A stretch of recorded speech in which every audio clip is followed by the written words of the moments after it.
perhaps let's start with this next panel. Good afternoon, everybody, dear colleagues, dear friends, dear guests, dear panelists.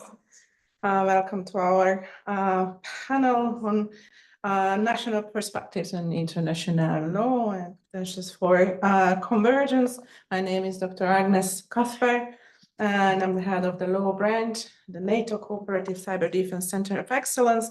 I'm also senior lecturer at Tallinn University of Technology. So first of all, thank you very much for the colleagues who organized this fantastic event relentlessly. So I have been really listening to these speeches and contributions with a lot of excitement and great interest. So particularly yesterday, the last panel on the UN Cybercrime Convention was very thought-provoking for me, discussing the so-called Russian Trojan horse or Russian horse. And we heard many interesting perspectives in that respect. But the potential motivations behind the convention also were touched upon, and it was mentioned on more than one occasion that it's likely that Russia wanted a non-consensual treaty-making process, and the next will be an information security treaty, and this UN Cybercrime Convention is just paving the way for that. Well, indeed, the issue of information security was introduced by the Russian Federation in the UN in the form of a draft resolution in 1998 already, and it was followed by a concept for information security convention in 1999. And Russia also proposed a code of conduct in 2011, and it revised it in 2015. At that time, there did not seem to be a lot of appetite for a new cyber convention, but Russia and a small group of states persistently argued for a new convention. And indeed, the proposal for a concept was again introduced in 2023 in the UN Open-Ended Working Group on Cyber. So this panel will pick up on that thread from yesterday and focuses on what many may see as a kind of like an alternative to a new convention, at least for the time being. So we will focus on the relatively recent phenomena of national positions on how existing international law applies in cyberspace. It turns out that actually developing such kind of national positions is a non-trivial exercise. And this panel seeks to unpack legal and policy questions for states when they are developing these kind of positions. So panel is linked to a new collaborative project, the handbook on developing a national position on international law in cyberspace, a practical guide for states. It's carried out in collaboration by the lead of University of Exeter with the support of NATO CCD-COE, the Ministry of Foreign Affairs of Estonia, and the Ministry of Foreign Affairs of Japan. So our panelists are legal and policy experts on the development of national positions on international law in cyberspace, each with first-hand experience in these processes one way or another. We will start with an introduction of the handbook project, which will be followed by an initial statement by each panelist. And after that comes interactive Q&A session with the audience. So please feel free to ask questions during that time of the discussion. So in a moment, I'm turning to our first speaker, Professor Kubo Macak, principal investigator and lead of the handbook project, will walk us through the key points and explain what it is about and what we are doing. So Kubo Macak is a professor of international law at the University of Exeter in the United Kingdom. Kubo is also the author of the book, Internationalized Armed Conflicts in International Law, and of multiple articles in peer-reviewed journals, including the International Review of the Red Cross, the Journal of Cyber Policy, and the Journal of conflict and security law. Kubo is also the general editor of the Cyber Law Toolkit, an interactive online resource on the international law of cyber operations. Between 2019 and 2023, he served as a legal advisor at the International Committee of the Red Cross in Geneva. So please, Kubo, floor is yours to introduce our project. Okay, thank you very much, Ágnes. And thank you to the organizers, particularly Gary and his whole team. It's a pleasure to be here at the conference. So I'm going to maybe just say a few words. I'll be very brief about the project so that we preserve a space for discussion. And given the theme of the conference, maybe just offer a few thoughts about how these national positions can contribute towards convergence, because that's what we are trying to talk about here. So the project, as Ágnes mentioned, the official title is the Handbook on Developing a National Position on International Law in Cyberspace, a Practical Guide for States. And so to understand why we're working on it, you can go back to some of the historical developments that Ágnes mentioned, going all the way perhaps back to 1998 with the first resolution proposed by the Russian Federation in this area. I would highlight that for quite significant period of time, we had discussions mostly by academics, but not much contribution by states when it comes to how international law applies in the cyber context or how it applies to state uses of ICTs. There were some outliers, the earliest one probably to flag would be the 2012 speech by Harold Coe. There was also a speech by Germany in 2015, and then the Attorney General Wright's speech of the United Kingdom in 2018. But for quite a considerable period of time, this was the domain of academics and non-state initiatives. And so quite a few of us were saying, well, maybe there is a kind of a power vacuum if we let non-state initiatives drive the discussion in this area. And if states remain silent, then they will relinquish their control over how international law is clarified and developed in this area.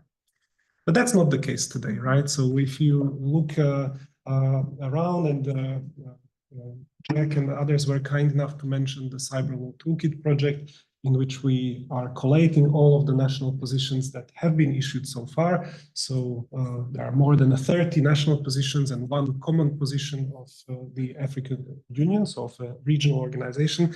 It's quite clear that now states have picked up the mantle, and at least some of them have issued their views on how international law applies in the cyber context. Now, with this project, we are trying to take the next step. Right? Because if you look at where these positions come from, it's a group of states. It's obviously 30 plus is a significant number, but we still have a vast majority of states that have remained silent, and so it is to some degree an uneven playing field. And so the project that Ágnes mentioned, and where she is a co-investigator on behalf of CCDCOE, and so our partners also include the Ministry of Foreign Affairs of Estonia, and I'm glad that Anna Maria is with us on the panel, and also the Ministry of Foreign Affairs of Japan. So the aim is to engage in a two-way conversation with states like those that we have represented on the panel who have already issued their national positions, and those states that haven't yet issued their national positions, to understand what are the best practices, what are the kind of challenges that they encounter, and what lessons can be learned from what has already been done by other states, in order to perhaps further the convergence, going back to the theme, which would be, do I still have time for my second point, or do you leave it for the second round? Please. Yeah. Okay. So that's what the project is trying to do. Yeah. So to assist those states who decide to issue a national position to engage in that process. And so how can this contribute to convergence? So the metaphor that I like is if you take your phone and you take a picture, you might zoom in and then zoom in slightly a bit more, and then a little bit more. And so you can do the same by looking at international law. So at the first approach, you just snap the picture. The first question is, is international law even applicable to state uses of ICTs? And I think now we are past the point of no return. States have agreed that indeed it does, at least since 2013. At this first approach, we have convergence, right? And so all of the national positions that have been issued, they also make that point. International law, it is applicable to state conduct in cyberspace. Now, you zoom slightly closer and you will find that at some point in time, there was a little bit of contestation when it comes to specific areas of international law. And so what I mean by that is some expressions of state views to the effect that international humanitarian law might not be applicable in the cyber context, or that the law of state responsibility might not be applicable in the cyber context. But I think, again, by and large, we are past that point. Again, in 2021, we had the group of governmental experts issue its consensus report that referred specifically to the applicability of international humanitarian law in the cyber context.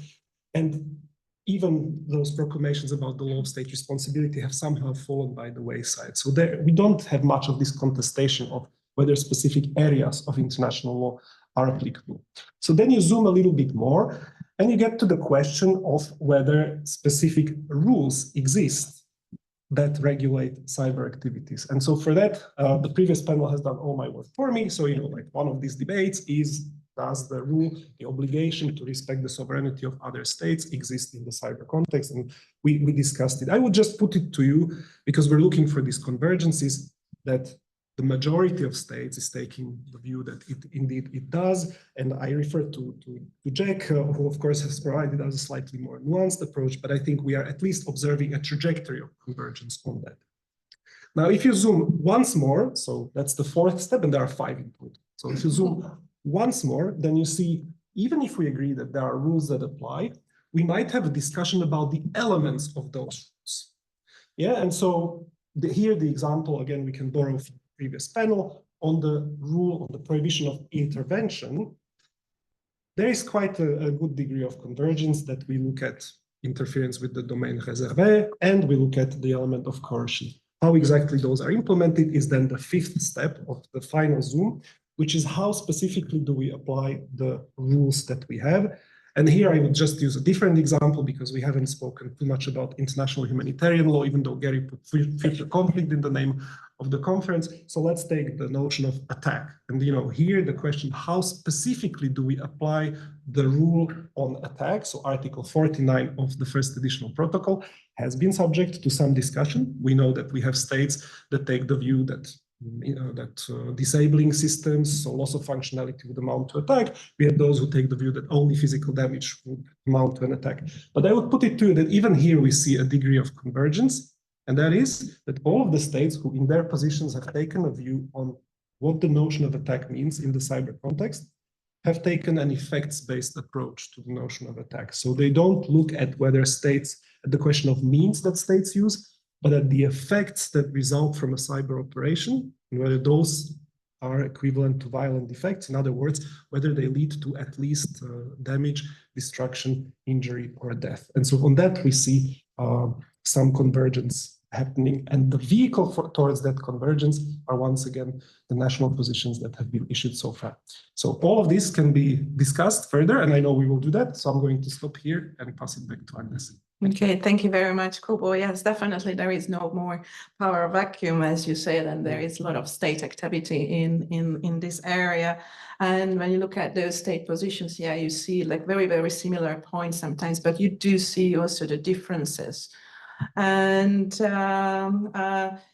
we also in this project go a little bit behind what just, you know, the actual content of these national positions, and rather ask the questions, okay, that why we do these things, how we do these national positions.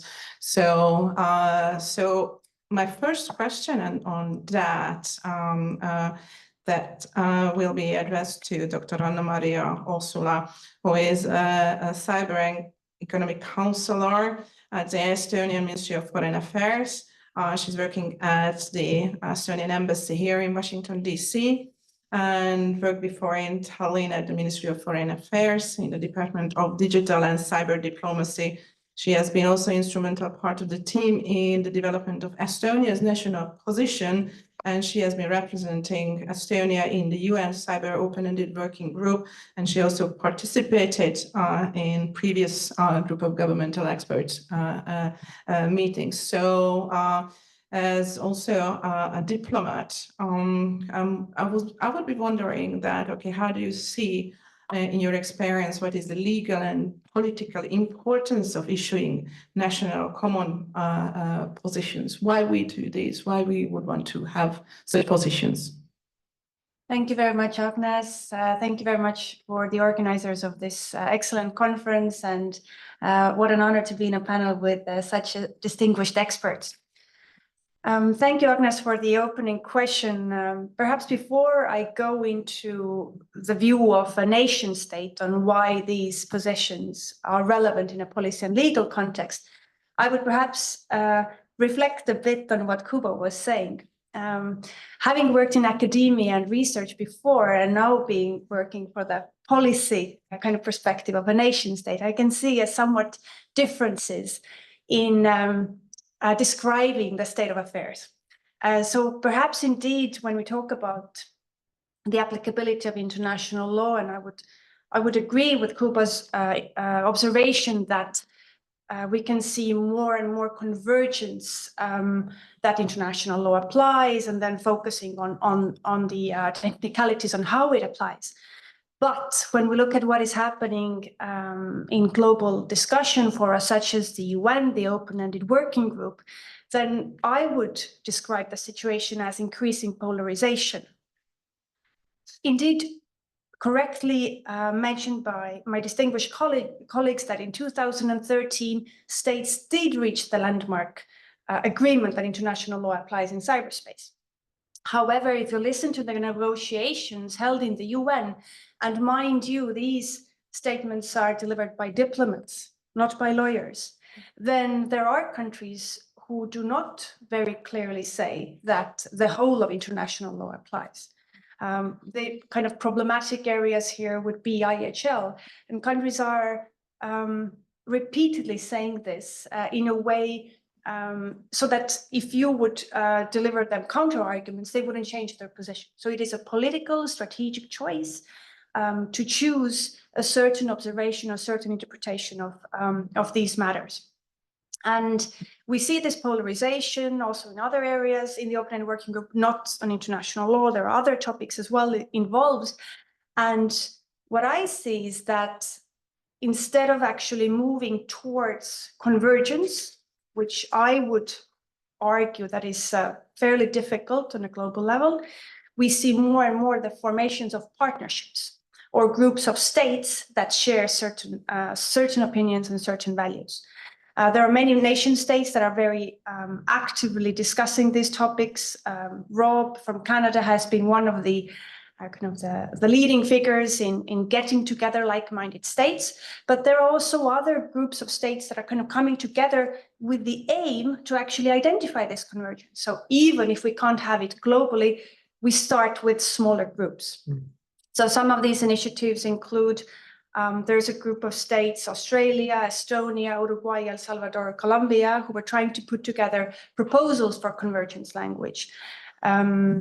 Switzerland has been spearheading on IHL. Chile, UK, Estonia have been gathering ideas on how international law could be discussed in the future, etc. So I would certainly agree with the premise that states are interested in this. And this is also reflected by increasing national positions, but also regional positions. I'm not that confident about the rate of success for a convergent global opinion. I mentioned the regional perspectives, the Common African position, an excellent example of combining the opinions of the whole continent in the interpretation of international law. As we speak, European Union legal advisors are trying to come up with a similar approach, putting forward an EU understanding on the interpretation of international law. So we do see also a clear kind of increased activity on the regional level. So then this really, on this kind of backdrop, why are states so interested in this? What are the legal and policy reasons that would make them invest their time in doing this exercise? Because it is not very common, right, to have specific declarations on the interpretation of law in a specific domain, right? So it is an exercise that our states are necessarily not used to be doing. So I was gathering ideas when I prepared for this intervention here today, and I came up with 5 main reasons. They are somewhat overlapping, and I'm sure there is more, and I'm sure Kubo will write an excellent book about it. But these are the main 5, based on my own experience. So first, states want to have clarity and predictability in international relations. That means drawing the red lines for the behavior of the adversary or the possible adversary, but also for your own behavior of what you as a state can or cannot do. That would mean describing behavior that is acceptable or required, and also possible responses. I think many of these things were mentioned in previous panels here, especially for smaller states. Having a clear understanding of what are your response mechanisms are relevant. And this also involves thinking of what are the topics that you want to talk about and what are the topics you don't want to mention in such a document, each having their own reasons. So that was the first reason. Second reason, this is a great exercise on a domestic level to actually identify who are the relevant stakeholders. What are the lines of communication between these stakeholders? And often, from what I have observed, this can be a challenge. Even putting policy people and legal people to talk to one another can be quite a challenge domestically, but then add also technical communities, add intelligence, security service, etc. So a clear benefit via the exercise of having these national positions is to actually establish very clear lines of communication within the nation state. This is directly related to the third topic, raising awareness. Often we need to, and I mean, many people in this panel have had to explain in their respective ministries or entities why this is relevant at all. Why should we have a national position? Why should we have it now? And why it is relevant to gather all these different entities around the table. And also, this is related to the topic of a possible treaty that Ágnes mentioned. So it is, again, a discussion that needs to be held on a domestic level. What do we think about treaty? Is treaty for cyberspace something we desire or not? Estonia's position, for example, is that current discussions on international law, applicability of international law, are not yet enough mature to actually dive into negotiations on a new treaty. But countries' assessment here can be different. Fourth main reason, increasing overall resilience of the country. This means that if you are already in a cyber crisis or being the target of severe cyber operations, you don't have the time to start thinking about what is your interagency view on the interpretation of international law, right? So in order to be prepared, this is something that needs to be done in advance. And again, this is not only about having a paper that you can give someone or to share at a meeting. This includes processes, already mentioned communication lines, hierarchies, and maybe some turf battles that need to be had before the state can actually have an effective response. And this would also involve playing out different scenarios. So in some of the national positions, we see states clearly bringing examples. So for example, in this position, if this would happen, this would be our position. And these types of scenarios can and should be played out domestically. And in the cyber law toolkit that Kubo is heading is a great example of those scenario-based discussions. And also Estonia has been organizing Tallinn workshops on international law, which actually are based on scenarios. And then finally, I think it's important when we come up with or discuss the need and the reason to have national positions to understand that there is no one-size-fits-all solution. So it's not that, Germany has a perfect position and now we can all pick it up and just use it. You need to go through the whole exercise, what I just described before, in order to have that.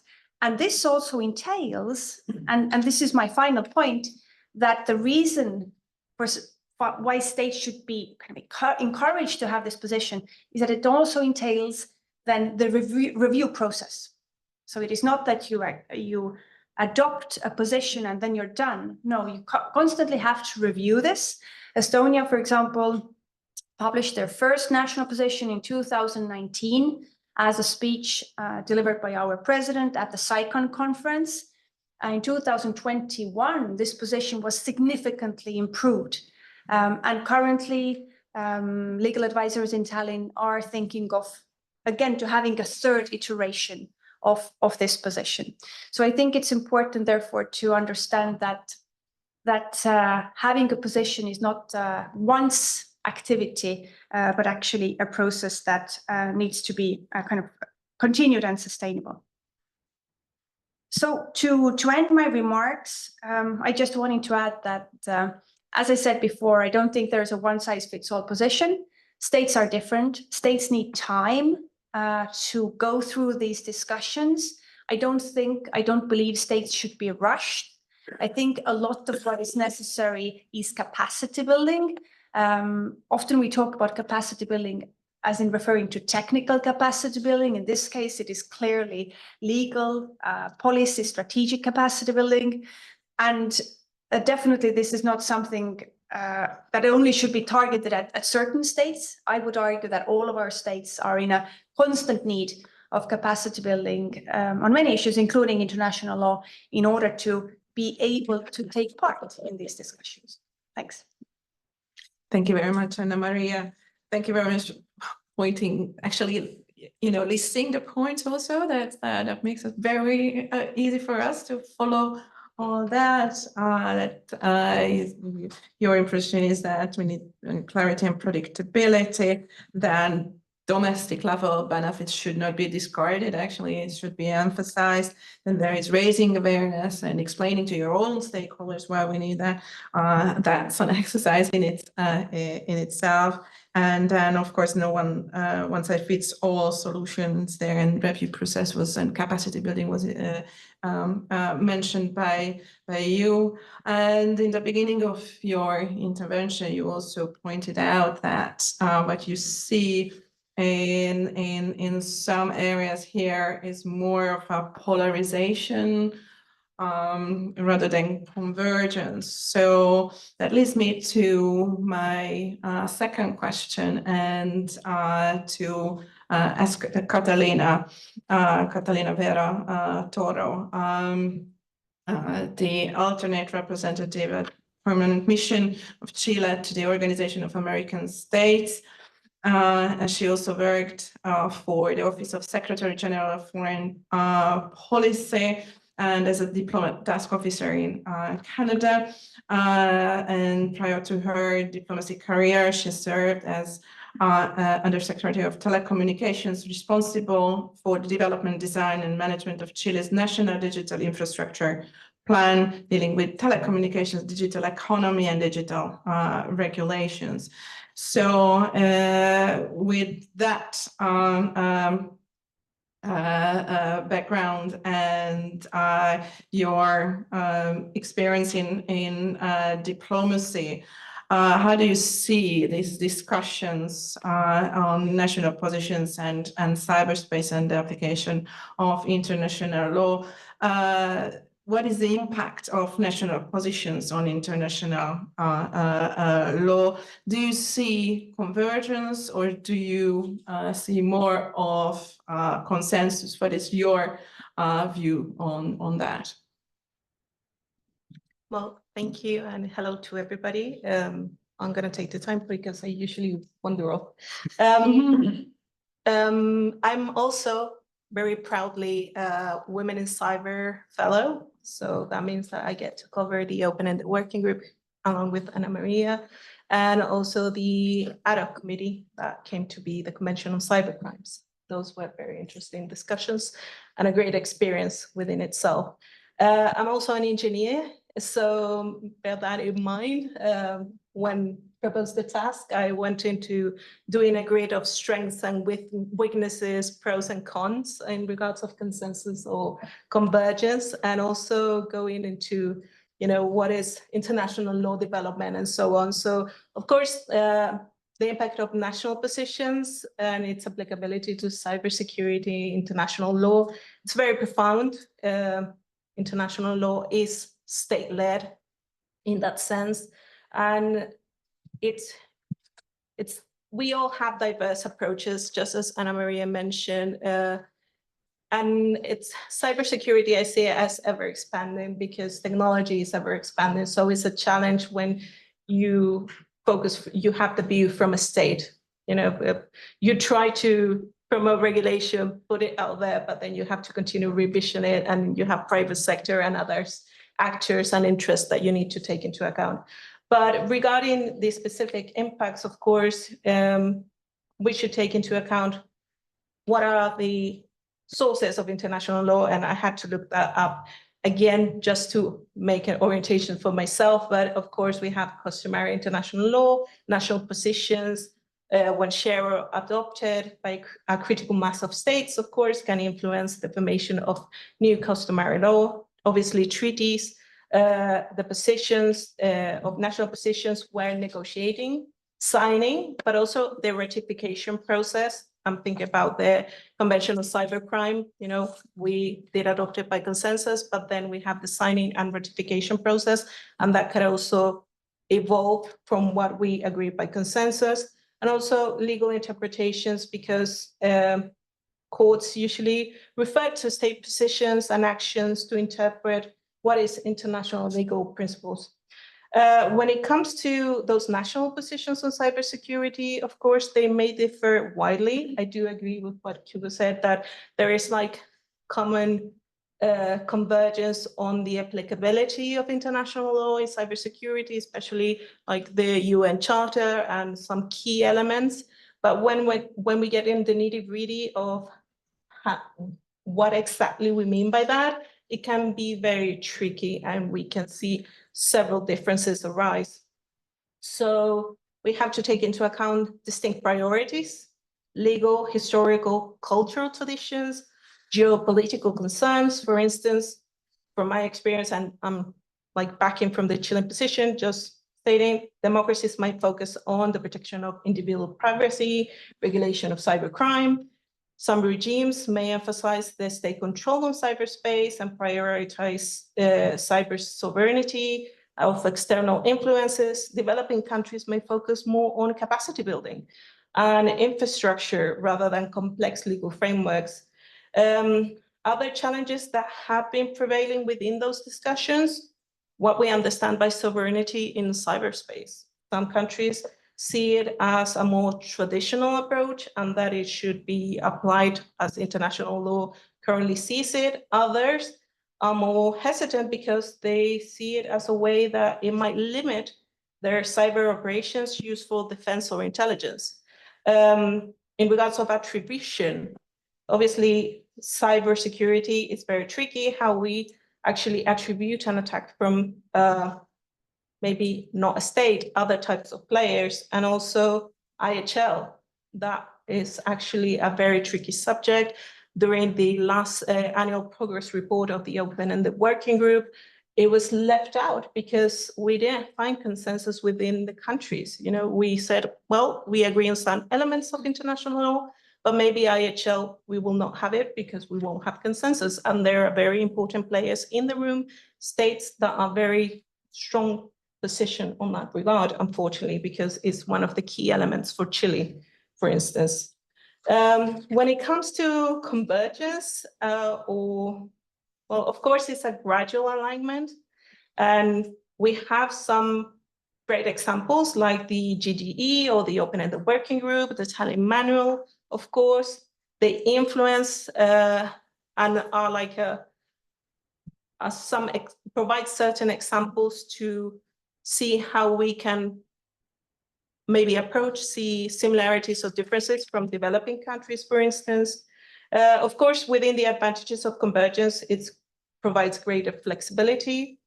It helps us avoid political gridlocks. Anna Maria mentioned very good elements in regards of that, and it provides a way for incremental progress. You know, it's a steady progress if, you know, a treaty is not able to be achieved.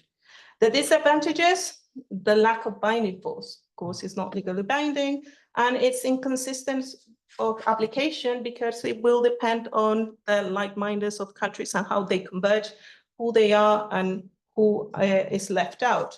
In regards of consensus, of course, it's a more formal agreement, and from a diplomatic point of view, in multilateralism, we strive for consensus is what we try to do. Obviously, nowadays it's very, very hard because of what Anna Maria well mentioned. We have certain tensions and conflicts that come into the room and make this sort of negotiations very, very hard, very tricky. There are like positions that are very headstrong and don't allow us to bridge positions. Therefore, in regards of maybe thinking about a new convention on cybersecurity, first of all, there is some certain exhaustion from negotiations, not only cybercrime, but other being conventions within the UN framework, but also the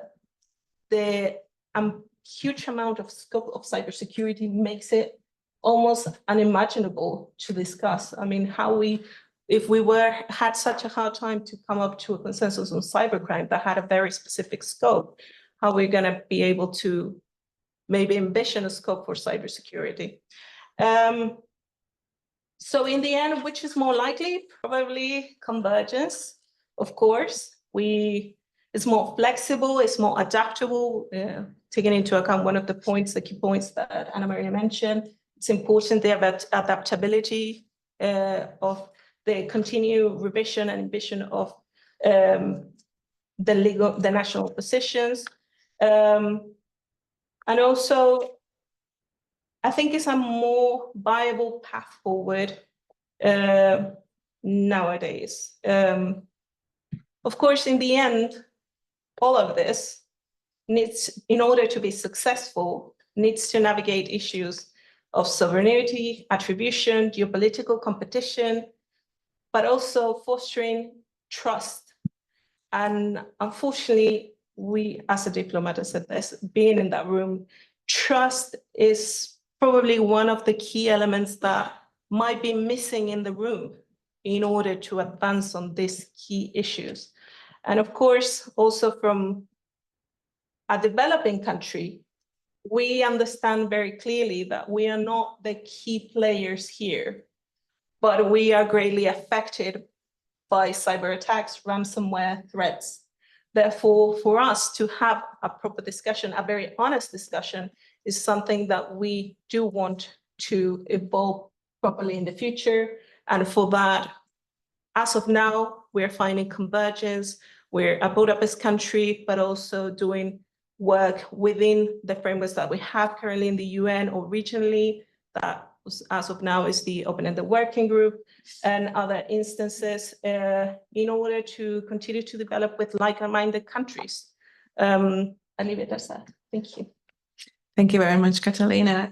Thank you very much for pointing out that probably, in your opinion, the convergence is a viable way forward for many reasons, for its flexibility, and that I found it very kind of true when you refer to that cybersecurity or this cyber area is like a huge topic.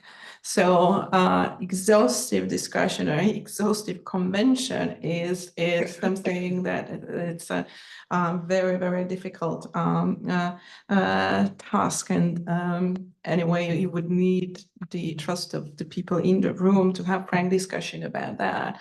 So rather, you see more of a likelihood of convergence here.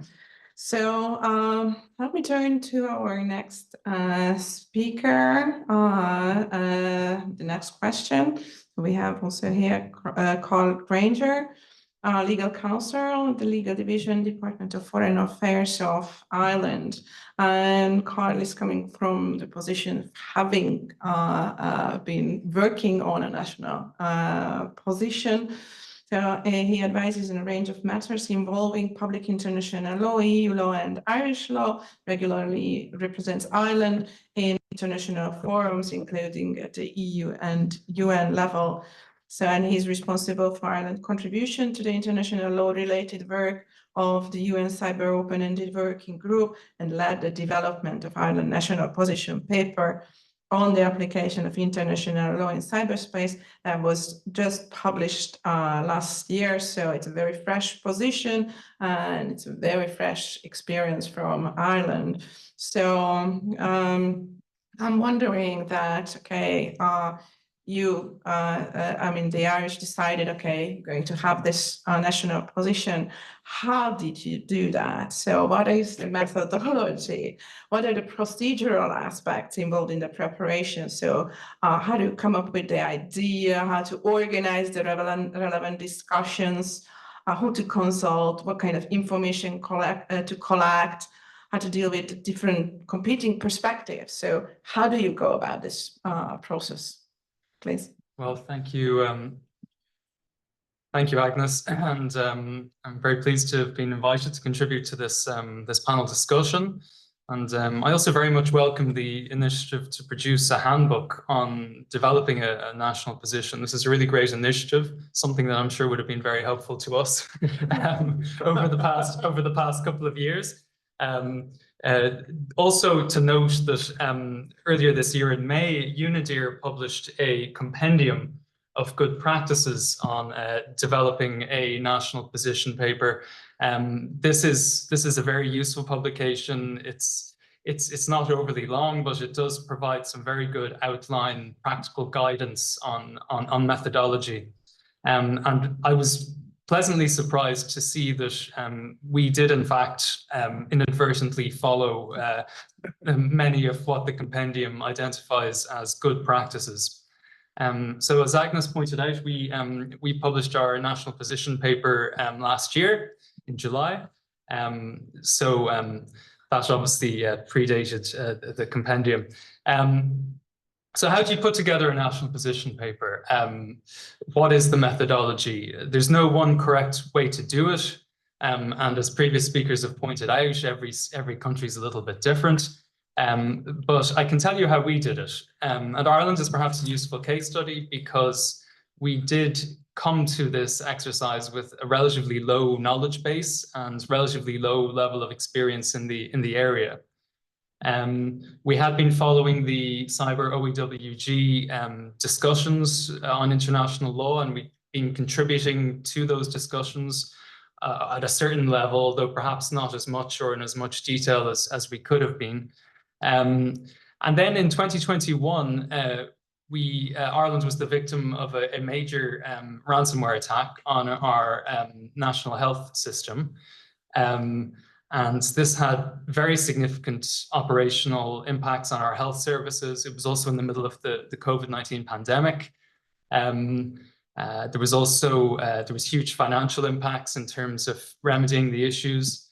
And there were also major data breaches arising out of this. So Ireland had never experienced anything like this before.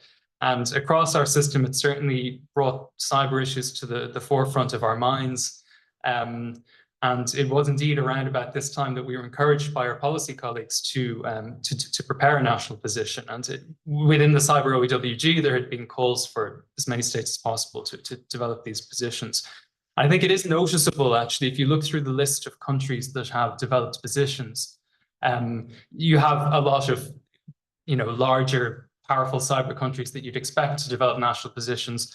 But then you also have a lot of smaller countries, and I think you'll find a lot of them have experienced major cyber attacks in recent years, because it does sort of prioritize the issue at a national level, and it allows you to get the resources to take on the issues.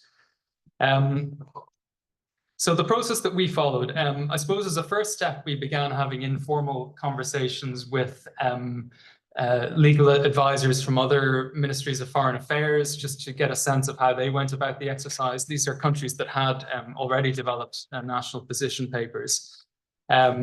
We assembled a research team. So this was a very small team. It was led by myself. I had one other lawyer, and then we had two extremely talented legal interns who did a lot of the day-to-day research.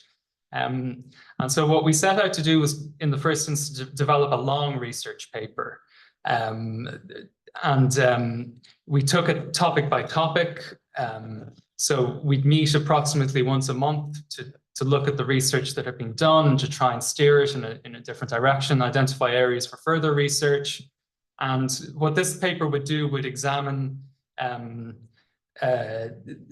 well, first of all, in terms of the heading, the scope of national positions, a lot of you will be familiar with them. The topics that are generally included are reasonably uniform. They generally address sovereignty, prohibited interventions, use of force, due diligence, legal attribution, countermeasures, self-defense, IHL, international human rights law. So this longer research paper would have covered summaries of other states' positions as derived from position papers, as well as statements that they may have made, the academic literature, treaty law, case law, documents from multilateral processes, such as reports of the Cyber OEWG and the GGE. And there are some very useful resources available on this. The Cyber Law Toolkit has already been mentioned. Even the Cyber OEWG website has a lot of information on it. We have the Talon Manual, obviously, is an influential document. There was the Oxford process and the papers that arose from that. We also found it useful to develop tables, actually, just stating almost in box form what states took which positions on which topics. So, list of states, do they believe that sovereignty is a rule or a principle? Do they, for instance, accept that an attack in IHL can include cyber operations that might lead to loss of functionality, for instance, that kind of thing. And looking at all of this information, we gradually began to work on draft conclusions into the paper. And so we were sort of developing our national position, as it were. What did we think was the best statement of the law on this issue? One of the major challenges that we faced was that we had a complete lack of expertise on this specific area. Obviously it is public international law, and we have considerable expertise in public international law, but not on cyber specifically. So we really had to develop this. We had to learn it through self-learning, through webinars, through reading. Some courses we found particularly useful were the BICL course, which is run by Jack Kenny, an online course. The CCD COE residential course in Talon was very useful. I didn't attend the Talon workshops, but I've heard very good things about those too. And it was also necessary for us to develop a certain level of knowledge on the technical and policy sides of cyber. So we did also engage with other like-minded countries to try and understand their positions better. So once we'd finalized the long paper, I basically took the pen and drafted the draft position paper. So we went from a paper that was about 50 pages to about 8 pages. We shared this within our ministry's legal division for the first instance, just to get other heads looking at it. We incorporated changes, working with our head of legal. We then shared with other policy colleagues in our ministry, such as our international security policy people, our UN policy, our disarmament people, our human rights people. This led to further revisions. We then consulted externally. So our National Cybersecurity Center, our Department of Defense, Department of Justice, our Defense Forces, Department of Communications, Attorney General's Office. And we would have had individual meetings and discussions with some of these stakeholders, and we would have shared the longer paper with them for information. And there was certainly an explanatory and education piece that Anna Maria mentioned earlier. We had to really convince them on some of these issues and explain why they were important. So after further revisions, we would have recirculated under the silence procedure and had it approved by our minister for publication. Approval processes will obviously vary from country to country. In some cases, governmental or parliamentary approval may be necessary. And then the final stage was dissemination. So we just published it on our website. We shared it by email with like-minded mailing lists that we have. And we sent it as an official document to the Cyber OEWG. Our only comms was one tweet, which by our ministry standards went viral. And it got picked up very quickly by a very enthusiastic Cyber International Law audience. In fact, I think, Kubo, you started a live Twitter thread analyzing it within about 20 minutes, which was quite intimidating. I was sweating. Thankfully, you didn't say anything bad.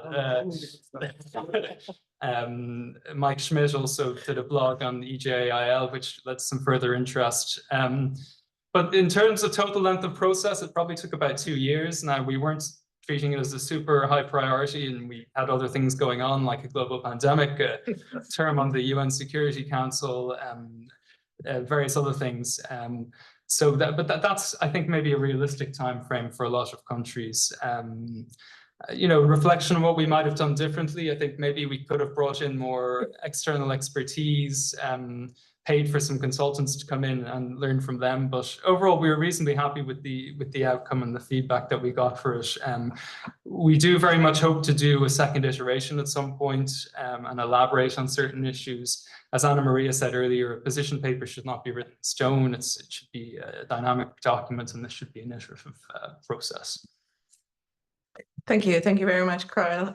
So if I understand correctly, it was approximately 2 years process or so. Okay. Thank you for outlining these steps so clearly. I still remember actually Kubo sending us also a quick message like, hey, have you seen the Irish position? So we started to take a look bit by bit. So thank you. So actually, many of the steps you outlined here is not that different from like the research process. So that we do, with the exceptions that, of course, you have this applied angle to it. So and let me turn to our last speaker, Isabel Soares de Costa.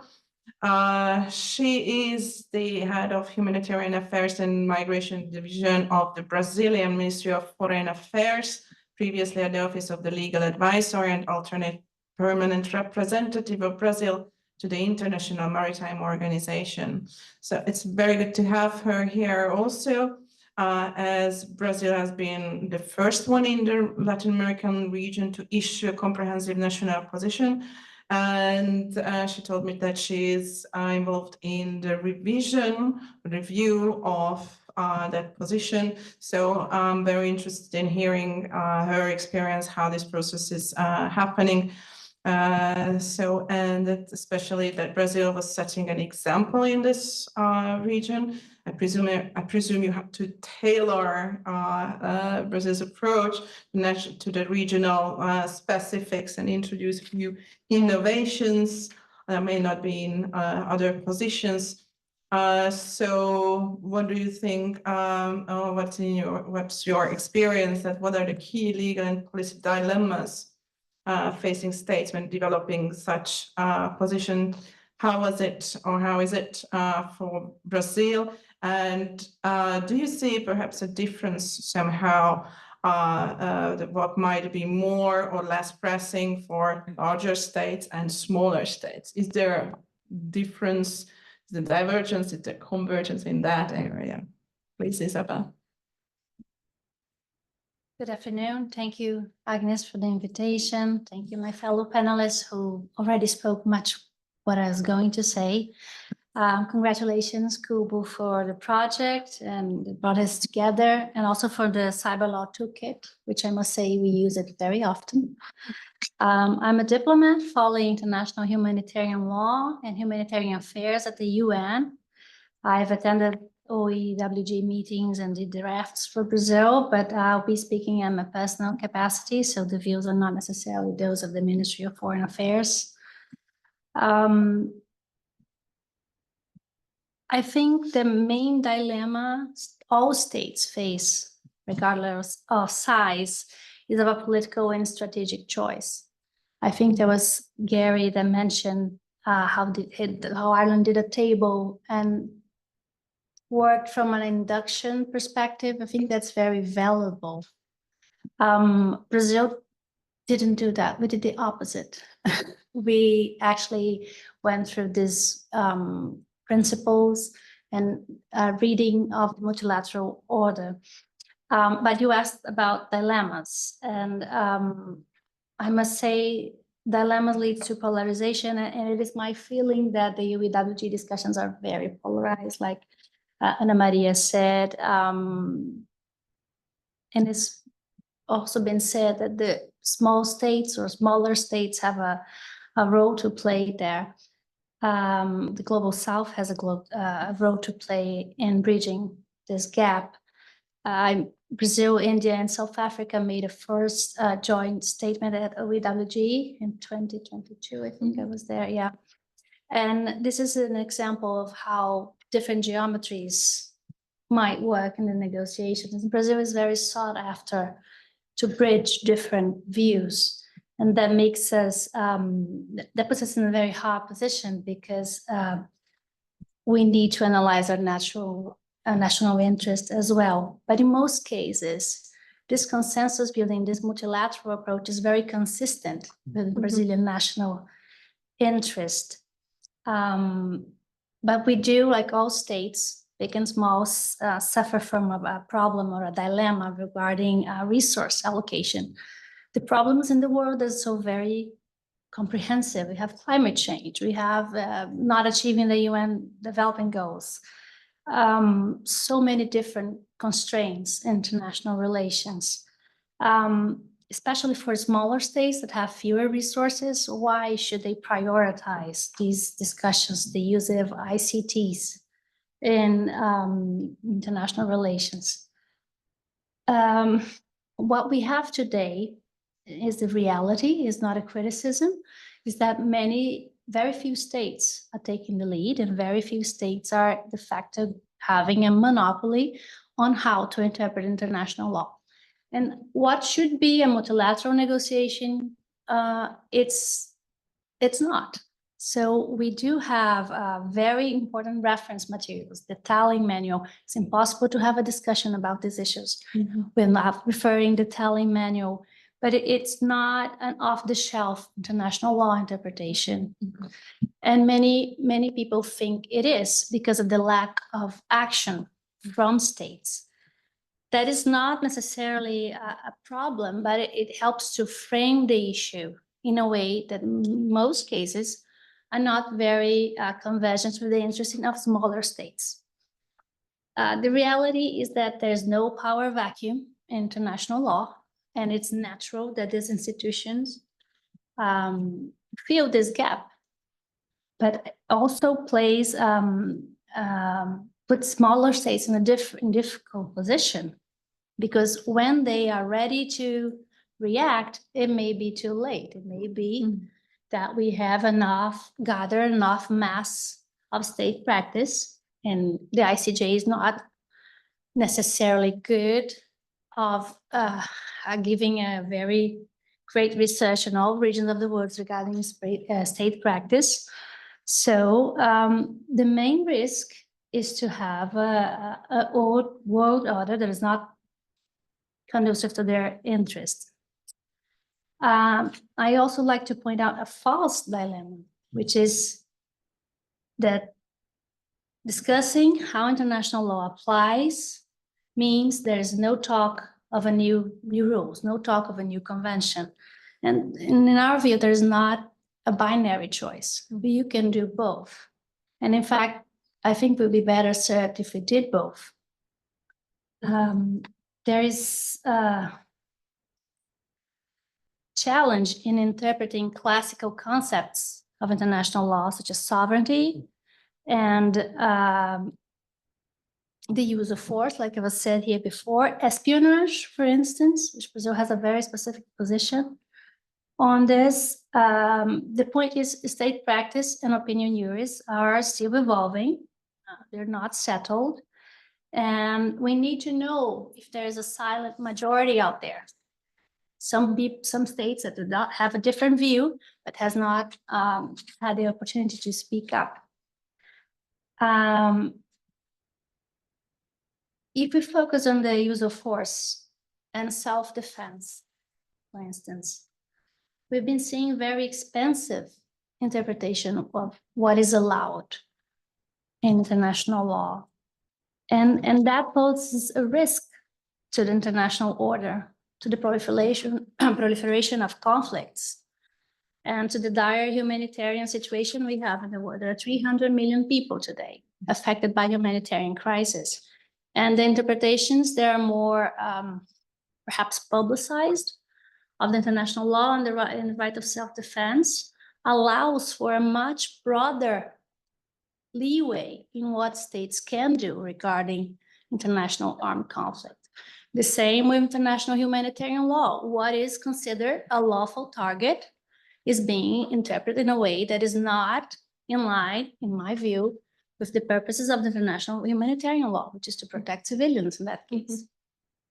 And that all poses a very difficult geopolitical scenario and also a legal scenario that needs to be addressed. I'll stop here because I think I spoke too much, but be happy to continue on the Q&A. Thank you.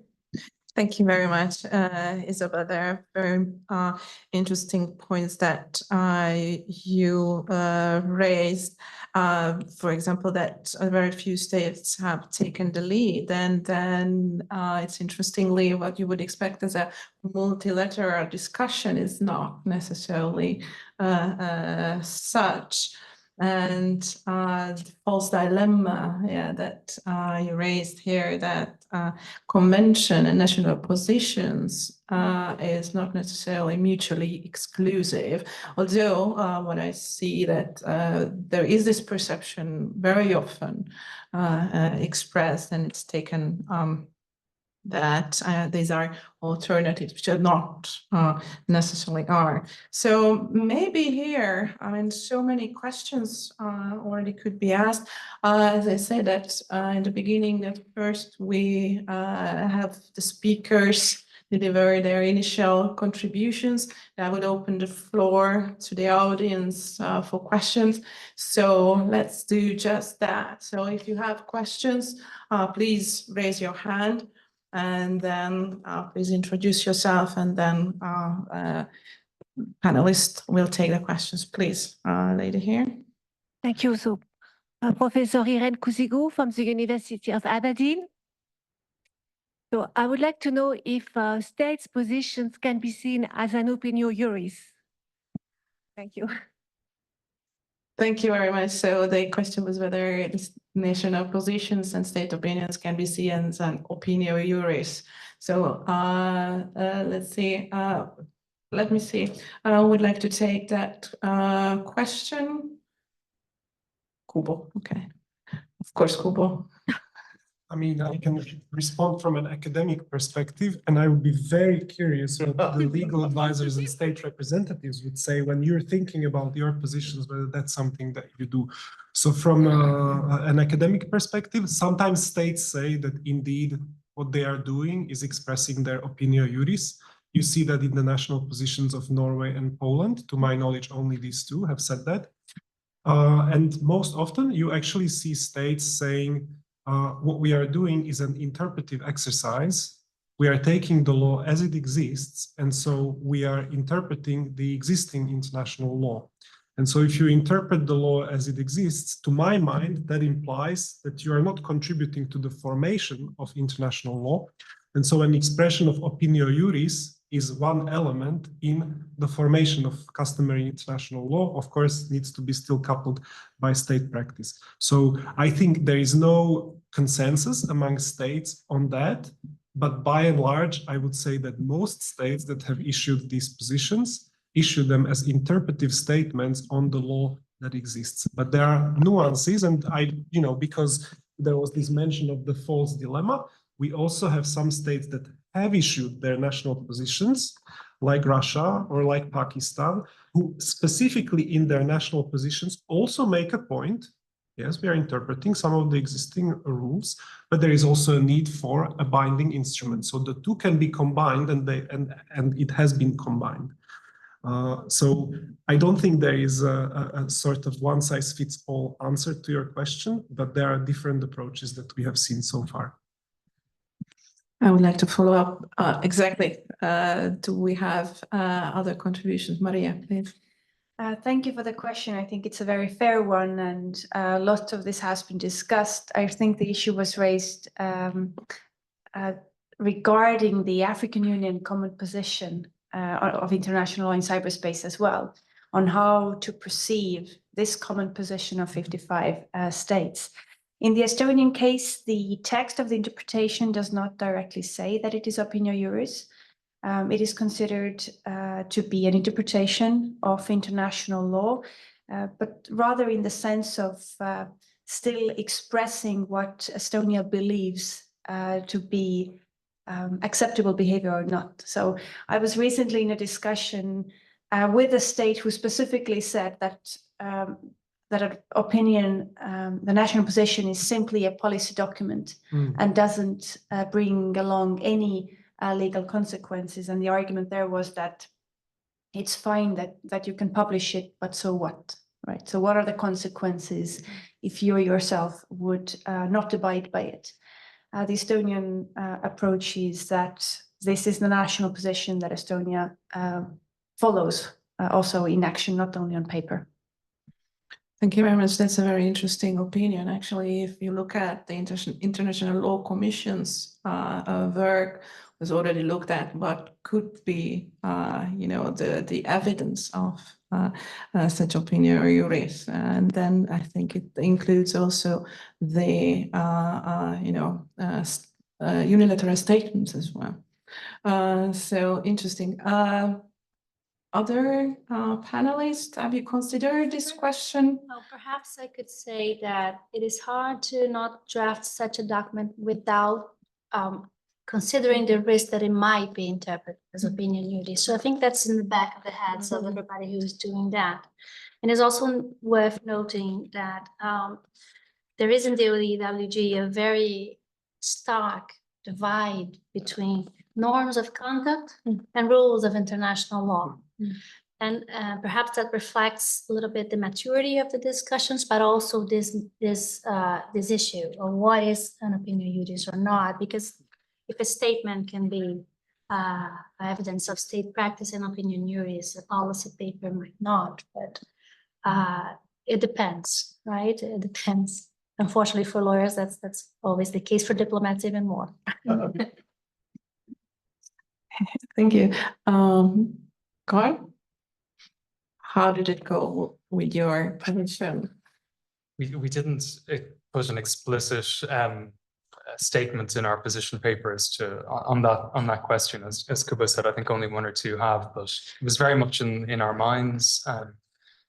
I mean, there's certainly a lack of a shared understanding on how all aspects of international law apply in the cyber context.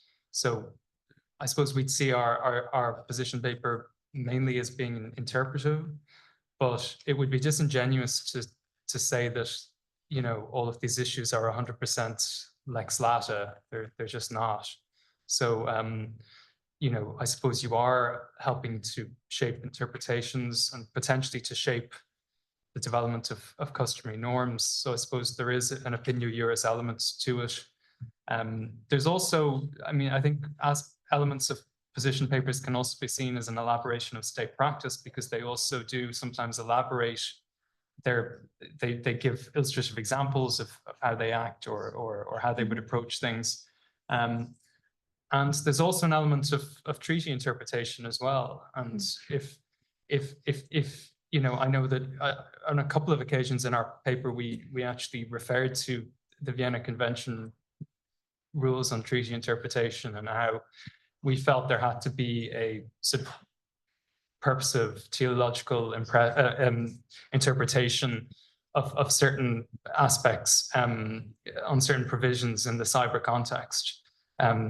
Treaties that were conceived in a pre-digital age, you have to look at their object and purpose, and subsequent practice, subsequent agreement on treaty interpretation is actually relevant in interpreting treaties. So I suppose we were conscious that we were contributing to that as well. So it is all helping to shape understandings of international law and interpretations of international law, if not the formation of new norms themselves. Thank you very much. So it's kind of like many elements you can find in the same document, if I understand it correctly.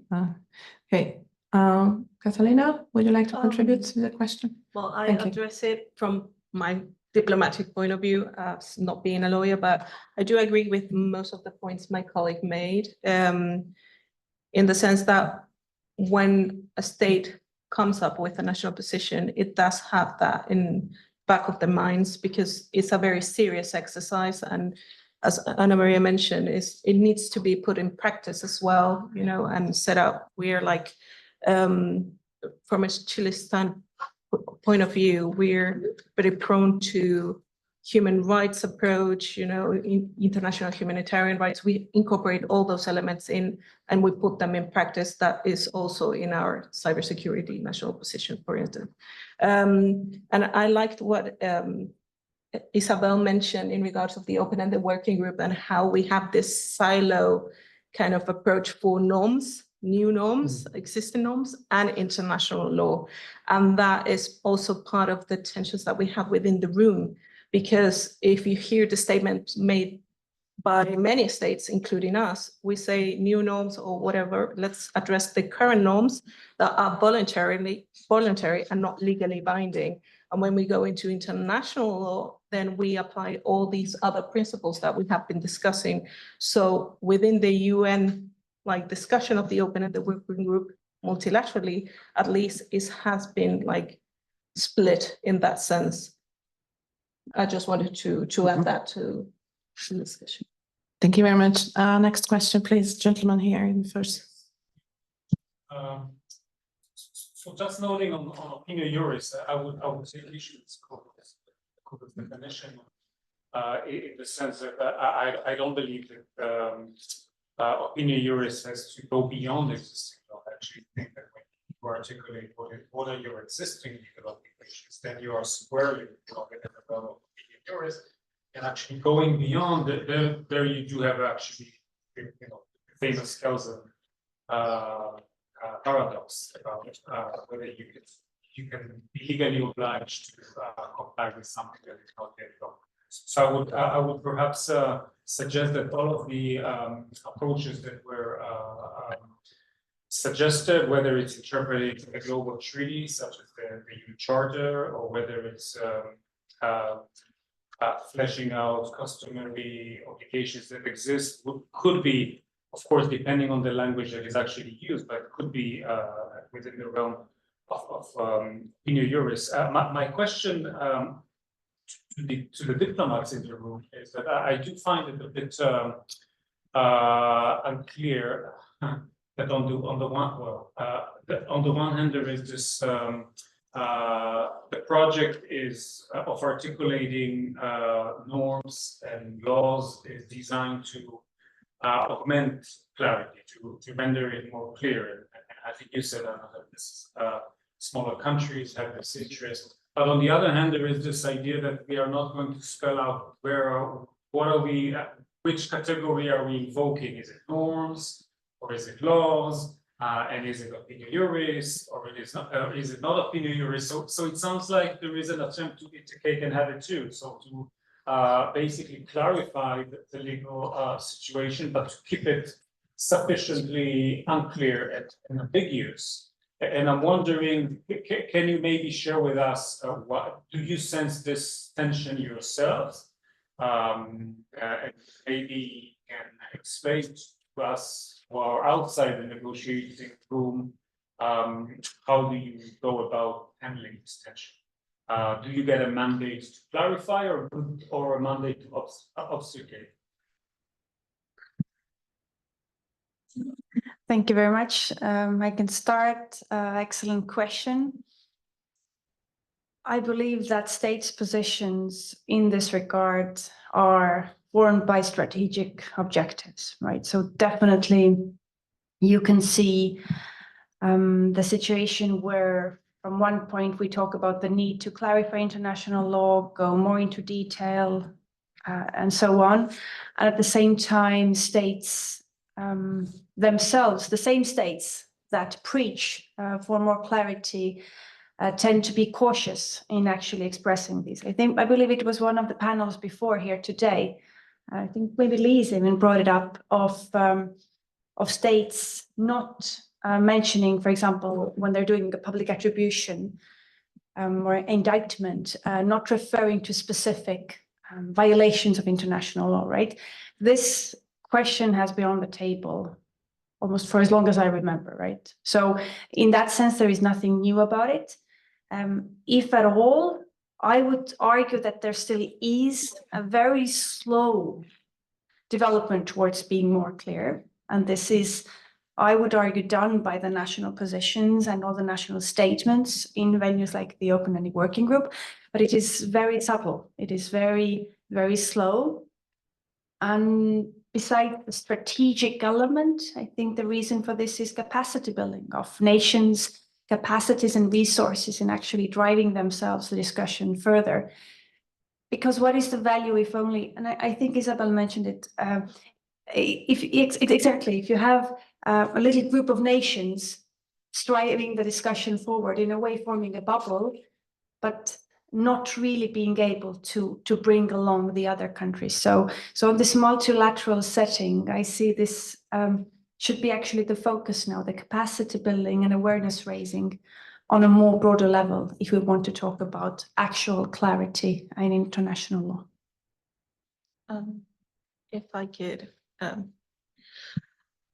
when it comes to the multilateral negotiations that we've been having, and to be totally honest, it's been very hard to do proper, clear advancement, maybe on language or in specific topics to provide clarity. Mainly because there have been a lot of efforts in regards of IHL, international law, norms and all that, but within like-minded groups, mostly. And now we're at stage where the Open-Ended Working Group is in his final cycle, and we need to think about the permanent mechanism. Yes. And it's becoming very, very tricky, precisely of what you mentioned. It's like, we don't have a clear path for that permanent mechanism, because we need to start bridging between the different groups that exist and to address the elephant in the room. That is that maybe we don't have that much convergence on very strategical and key topics, or that discussion will get very tricky.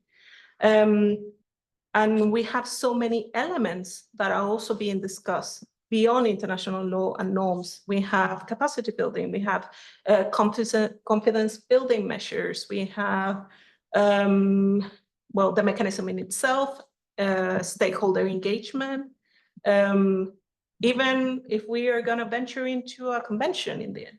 So all those are competing elements, and many countries, for instance, we have only 2 cyber experts that are covering the Open-Ended Working Group. There is little room for us to venture beyond that.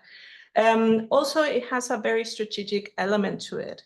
I think that, for instance, the moratorium that Brazil proposed was very key in order to keep the discussion within the Open-Ended Working Group and without it having ventured for some states' interest, that a few states would lead the discussion beyond, the common room and the common fora, so we can actually try to strive for consensus within the Open-Ended Working Group. And also, as I said, it's strategic as well. For instance, Chile, we're not sure we want to venture into a convention on cybersecurity. Therefore, we much rather maybe think about a permanent mechanism and to have this approach on silos, you know, and very practical elements to it beyond, and not to go into a more difficult discussion and addressing those very not so fun topics, you know, and the differences that we do have that can be very, very, can provide a lot of tension within the room. If I just may have a two-finger on what you said, Catalina brought up the topic of IHL, and I think this is a great example of the multilateral negotiations not focusing actually on the content of the topic, protection of civilians, something it's very hard to fight against or like argue against, but it is as if some of those topics have become like a bargaining chips. This is what we demand. These are our demands. These are your demands.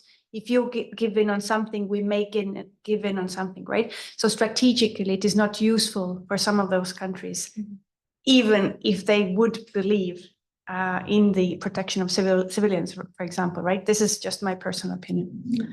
If I may, your question took me back over 15 years ago when I did the Diplomatic Academy entrance exams, because there's a very famous short story from Machado de Assis, it's a very classical Brazilian author, and it says diplomacy has two verbs, clarify and obfuscate. So your question is really at the very core of what we do. What I can say is that if there's not a process, negotiating substance is much harder. My boss says language resolves everything. That's the belief of a diplomat. We can work things out, and with language, we can perhaps bridge some differences. That being said, you advance where you can. If the opportunity arises, you need to be ready. That's why the continuance of this discussion at the multilateral level is so important, because otherwise you lose the very idea of what makes states together, which is the multilateral process. It's the idea to have to be at the table and be ready to negotiate. Thank you very much. Maybe you can take one more question. Gary? Yeah, a question on the methodology. Carl, you may have intimated this, but I wonder in how much do you bring in? These are all strategic legal policy decisions about the positions you're going to take. I mean, that was fascinating discussion about whether it is opinio juris or not. And I kind of agree with Yuval that, you know, are you bound by the positions that you assert? But they can have ramifications, right? I mean, you're going to essentially, hopefully adhere to the positions you take. How much are you taking into account the operational perspective of this? How much are you bringing into the discussion those who are going to have to live with this, implement this, defend your interests in and through cyberspace going forward? I'm in that discussion, and just, you know, one example. I think Jack, you brought up the last panel. The French position, right? Minister of the Armies puts out a position. Lots of people seize on it, and almost within hours, certainly within like a week or so, they're conducting operations that seem incongruent with what they had just put out. And so was that a lack of communication internally? Was that misunderstanding of the position as it was stated, and so on? But the operational aspects of this, I think, are often critical. You talked about policymakers, that's a part of that equation, but I'm just curious how much you really take into account the operational impacts of the positions. Yeah, well, it's a very important question, and I mean, you can't divorce these papers from the realities and the policy and operational context. I mean, what I would say is that in our experience, we did have those conversations, and you know, political considerations operational considerations, all did shape maybe some of the language we used and the emphasis we put on things and the structure of the paper and the scope of it. But ultimately, I think there was an understanding that this was a legal exercise and we were allowed to put forward the legal positions as we saw fit. But we certainly had those conversations. So to give you an example, you know, and with due diligence, we were, you know, our view from a legal perspective is that, you know, there is actually a reasonably, we were probably arguing in favor of maybe a slightly higher due diligence standard than some other states. So we're taking a reasonably strong position on that. Now, an obvious concern of our National Cybersecurity Centre was, well, can we practice what we preach, and can we ourselves abide by these standards that we're demanding of other countries? Ireland is a huge host of data. 20% of our electricity is used on data centers. Almost every major tech company has its European headquarters in Ireland. So you know, there was an understanding that there's no possible way we can know exactly what's going on all of these networks and systems at any given time. So yeah, there certainly all of those considerations do play into it, and you have to be cognizant. But fundamentally, we saw it as a legal exercise. Just to add that I think ideally all countries who have the national positions have also communicated and discussed this with the operational entities. In the Estonian case, it was certainly the case, and it's important then not only to have this one-time conversation, but actually to keep on discussing. For example, in our case, I can bring the illustration of the Estonian Cyber Command, having a legal advisor very actively involved in these discussions. The kind of challenge that I think many states are facing is the rotation of the new people coming in without possibly previous experience in cyber. So this is why, as I said before, it's not only enough to have this position, but you have to somehow build into the system the continuous capacity building to make sure that the country is able to follow these positions in practice as well. Thanks. Then I think we have one short question, time a little bit. Yep, please, in the back. Okay, thank you. Zhixiong Huang from the Law School of Wuhan University in China. Regarding the legal and the policy nature of national positions, I believe it is above all a practice of interpreting existing international law. But I'm wondering whether we can easily draw a line between the interpretation of existing international rules and the development of new rules, new cyber-specific customary rules through interpretation. Allow me to give an example.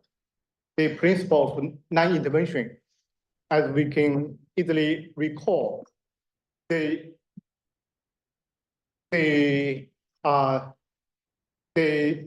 mainstream view, traditional view on non-intervention, especially in the Western world, requires a high threshold on the interpretation of domain right of way and coercion.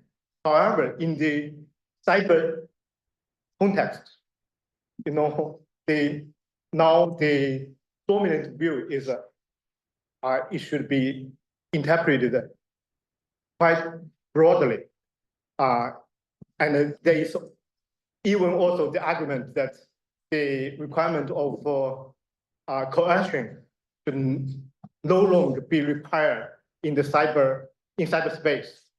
So is it the rule of non-intervention in cyberspace really different from what is understood in traditional sense.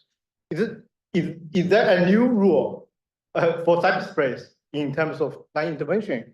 I also share the observation of one of the panelists just now that many other rules of international law have now been interpreted quite broadly, going beyond our traditional understanding of international law.